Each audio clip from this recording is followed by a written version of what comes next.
Which Barney from Half-Life 1 becomes the Barney we meet and spend time with in Half-Life 2 in Episode 1? Weird question, I know, but hear me out.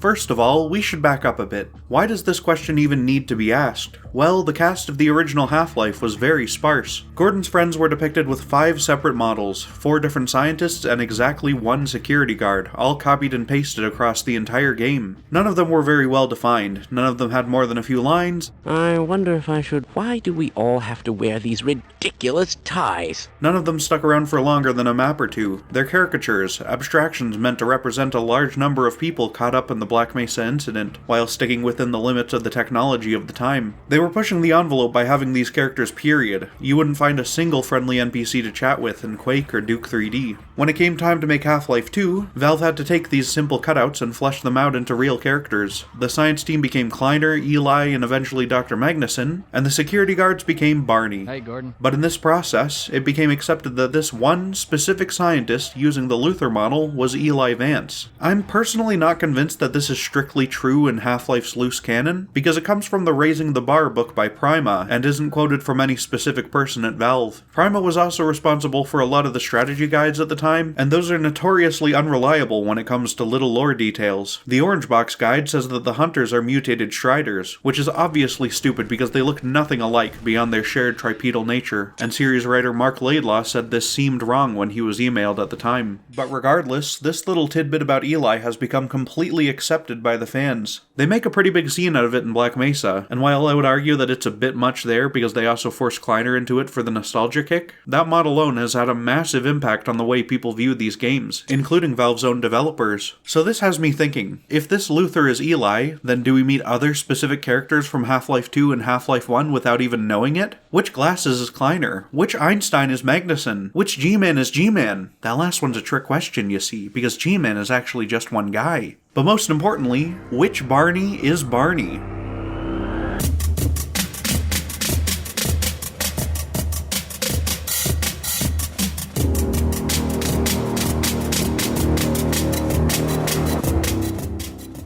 But first, this video is sponsored by World of Warships, the premier free-to-play naval combat game. Featuring over 500 iconic warships from history, painstakingly recreated using real blueprints and photos from the time, World of Warships puts you in command in the middle of these massive battles. When I tried it out, I was shocked by the attention to detail in every aspect of the visuals, especially the beautiful water effects. But it's not just a feast for the eyes. Controlling these ships hits a perfect balance of weighty realism and the dynamism needed for a fun and action-packed 12v12 match, whether you play as a lone wolf or in a division with friends. There are plenty of different ship classes between battleships, destroyers, aircraft carriers, cruisers, and the new submarine class to keep gameplay fresh, alongside new updates every single month, adding new ships, cosmetics, and even collaborations with the likes of the Transformers, Popeye, and even Godzilla and Kong. New players can sign up with my link in the description and use code BRAVO to receive 1.5 million credits, 500 doubloons, 1 port slot, 7 days premium time, and your choice of the USS Phoenix, Japanese cruiser Kuma, French battleship Corbeil, Italian battleship Dante Alighieri, or the HMS Wakeful. Check it out on PC or on consoles, and big thanks to World of Warships for sponsoring the video.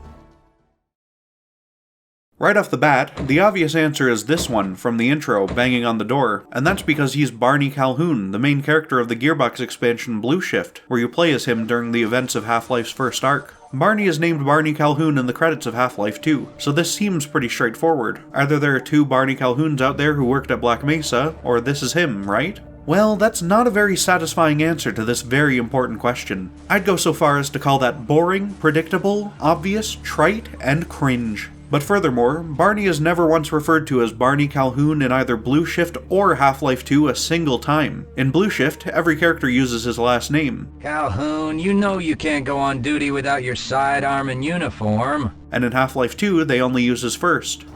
Barney! You're not an animal person. And even furthermore, Blue Shift exists in an area of questionable canonicity. Its events are never referenced again, its characters never appear again, and it ties into Opposing Force, which is full of outlandish content that none of Valve's sequels ever deal with. Mark Laidlaw consistently said that he wasn't really bothered by issues of canon. He preferred to allow every game to stand on their own merits, regardless of any contradictions. Though he also said that games that were not made by Valve have not been taken into account when Valve is making new content. He also hasn't worked there in almost a decade, so none of this really matters for the current status of the Half-Life canon, but all of this is to say, we can safely discard Blue Shift for the sake of getting a more interesting answer to our question, and determining once and for all who will be crowned Best Barney. So, what do we know about Half-Life 2's Barney? Well, for starters, he knows who Gordon is, and knew him before the Resonance Cascade. Alex's story in Episode 1 seems to imply that they were pretty good friends. Hey, an air duct! I've heard stories about you and air ducts. Dr. Kleiner says whenever he locked himself out of his office, you and Barney used to compete to see who could get in fastest without using a key.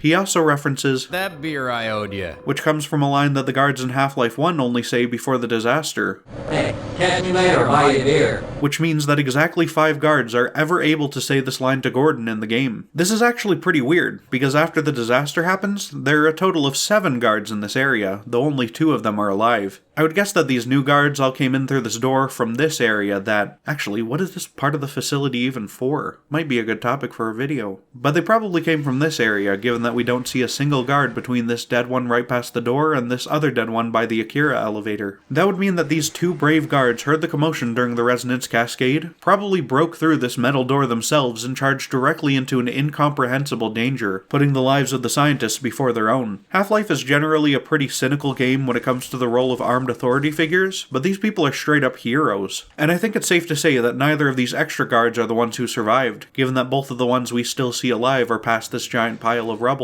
Who are these living guards? Well, one of them is unconscious right next to the chamber door, but if you wait for a minute, the scientist manages to wake him back up. I have to assume that this guy is the same guard we see here before the cascade, because he's already posted up so close to the chamber. The elevator still works, though he would have needed a scientist's help to get past this door, which requires a retinal scan, who we can explain with all the random dead scientists in this hallway who weren't there before the disaster. We can assume they all came down together, probably to try to do something with the computers to put a stop to the Resonance Cascade as it was happening. Our other living guard is this guy, fighting off the zombies. He actually has a unique line that gives us a bit of insight here. Gordon, man am I glad to see you. What the hell are these things? And why are they wearing science team uniforms? That means that this specific security guard knows Gordon and refers to him directly, which isn't actually that unique because any guard in the whole game can say, Hey Gordon. when you first come across them, but I refuse to believe that every single security guard throughout this entire facility knows Gordon by his first name. It just doesn't make sense. In fact, these scripted lines here... Freeman, right? I've got a message for you. Make sure you don't... Freeman, I've been waiting for you. One of your scientist pals said to give you a message. imply that these guards are only aware of Gordon from other scientists. But this one guy, he says it to Gordon with purpose, in a line that some developer had to make him say specifically here in Worldcraft for lore-building reasons. And considering you're meant to help him out and bring him along through the next map to have him help you right back, I think we can safely say that this specific Barney has the most in-depth and important interactions with Gordon out of all of the guards in the game. Because of these factors, I choose this zombie-fighting Barney as the most likely candidate for Half-Life 2 Barney in the game. I have a bad feeling about this. Not only is he the one who makes the most sense from his location in the facility and proximity to Gordon, I think he's a great pick thematically. This series is better off, and Barney's character matters more if this is him. So congratulations. You, sir, get to wear the crown of Best Barney until the day you die. I have a bad... But now we have to ask another question. Which Barney is this Barney? As in, who was he before the disaster? Well, the obvious way to figure this out is to look at the corpses and see how they match up to the living guards at the start of the game. This one at the door is most likely the same one who opened it for you at the start of the game. There's one next to the other door you need the suit to get past. There's this ridiculous guy who can't reach the damn medkit. And there are two in the caution laser hallway. That actually doesn't help us a ton, because we kinda have to assume that these guards moved around during the disaster. We can't just assume they all stand in one spot, even if that's exactly how all of them work throughout the entire game. This means that we need to turn again to the interactions. When we first enter, this guard at the desk speaks to Gordon formally. Hey, Mr. Freeman. He's also working a desk job, which makes him a nerd, which means he probably couldn't survive another 20 years in an alien apocalypse. Probably tripped on his damn shoelaces and died before the experiment even began, this fucking guy. The next guard is a total buzzkill. He tells Gordon that he's going the wrong way, and that's it. Nothing friendly at all. And then this guard approaching the chamber doesn't even have a line for Gordon. He just stands there in the laser death hallway, waiting desperately to go run down when things start exploding so he can get knocked out by this light or whatever. Because we established these ones are already the same guy, remember? Yeah, you remember. That leaves one final pre-disaster guard, and let me tell you, this guy has to be the Barney we all know and love. Listen to this. Go right on through, sir. Looks like you're in the barrel today. Wow, what an amazing line, and very telling. But see, if you're anything like me as a kid, you probably don't know what this means. I assumed he was referring to the barrel-like shape of the test chamber. But later on, I watched the excellent Freeman's Mind series from Ross Scott, and he responds to it this way. Go right on through, sir. Looks like you're in the barrel today. Did he just say I'm in the barrel today? Oh, shit. Looks like I'm not the only person here who knows some dirty jokes. You're in the barrel. I can't believe he said that. I bet he says that to the other scientists and it goes right over their heads. He probably thinks I don't know what it means either, but I do. Which left me wondering, what does this mean? A Google search will tell you that this phrase grew from an old military joke sometime in the 50s, which goes a little something like this. A new recruit stationed in some country somewhere, or maybe on a boat, isn't having luck getting his rocks off. He asks one of the older servicemen what to do, to which he replies something to the effect of, "We have an old barrel in the back with a hole cut in it. You can figure out the rest from there." So the recruit goes and does his thing repeatedly over the next few days, and finds it more satisfying than he would have expected. The older soldier comes back and asks him how he's doing, and he says he's feeling much better, very well rested. The older guy then replies with something to the effect of, "That's good, because it's your turn in the barrel today."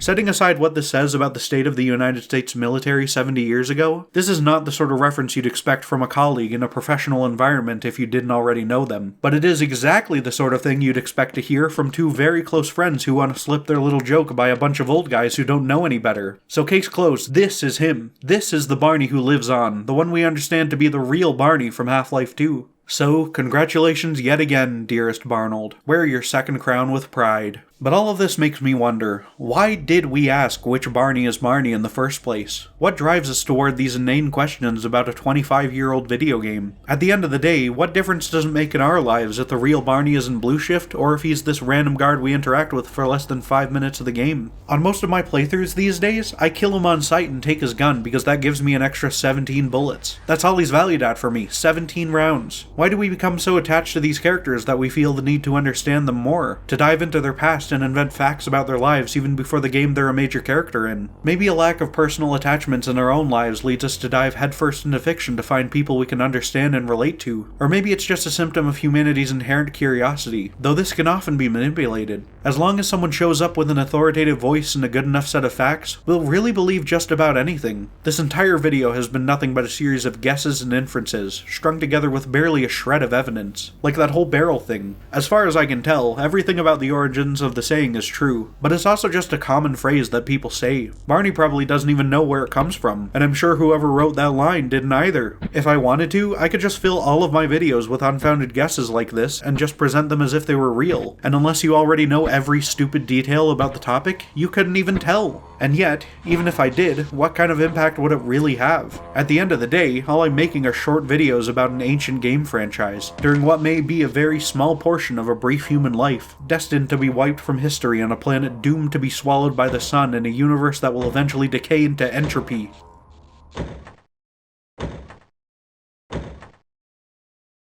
Oh, but by the way, we know exactly which Einstein is Magnuson. It's this one from the door to the test chamber. They say so in the developer commentary. Dr. Magnuson was the result of a decision to bring forward another signature character from the original Half-Life, along the lines of Dr. Kleiner and Barney. As we developed the character, we kept referring back to this line from Half-Life to keep us on track. Gordon doesn't need to hear all this. He's a highly trained professional. What a cool detail! And what a cool bunch of people you are for sticking with me all the way through this video. Thanks again to World of Warships. Check out the game for free with my link and use code BRAVO to receive all of those bonuses. Oh, and if you're wondering where I've been for the last little bit, check out my second channel, Purple Surplus, for my new podcast, The Colonel Cast, where we review a movie, game, or whatever else every week. Thank you all very much for watching, and I'll catch you in the next one.